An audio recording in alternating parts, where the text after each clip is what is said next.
Hello, this is for the second Sunday of Lent, the 28th of February, and the readings are Genesis chapter 17, Abraham being told by God that he will have a son, even though he's 100 years old, and Mark chapter 8, verses 31 to 38, Jesus telling his disciples and the crowds to take up their cross and follow him.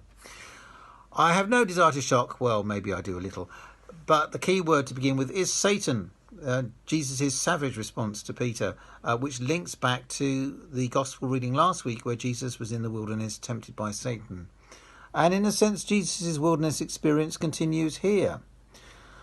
In the verses before verse 31 of the gospel, Peter and the other disciples had acknowledged Jesus as the Messiah, the chosen one of God.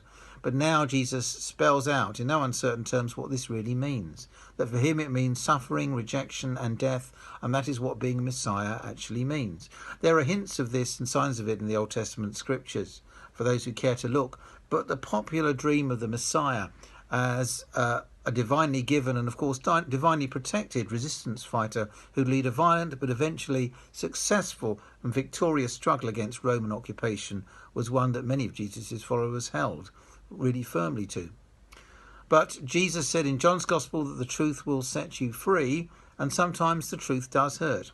More often than we care to admit, perhaps, the truth does hurt, but Jesus insists on our knowing the truth, even when it does hurt, even when it puts our plans in a mess or challenges our ideas about life, or even if it turns us temporarily against him.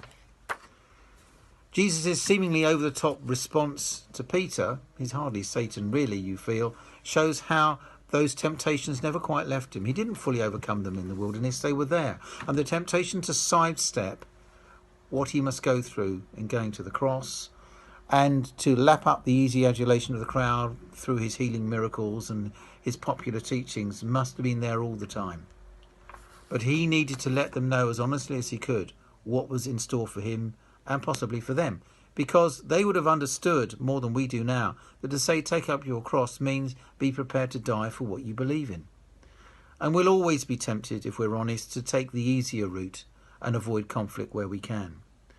And the temptations are different in this lockdown, in that the temptation is to do something rather than not do something. But in doing something we may risk other people's safety, let alone our own. And as we struggle towards the end of this lockdown, we need to make those quietly heroic decisions that many people have already made, self-sacrificial decisions. And many people have done this and they've not trumpeted about them, they just got on with it. And we know the temptation is always to opt for self-centred comfort and our own needs above others. So where do we go? Well, perhaps we go back to Abraham, who didn't do anything. If you look at Genesis 17, he just trusted God. And he trusted God to lead him through the darkness and the uncertainty, that he would have a future and that he would have a people who'd have a future too.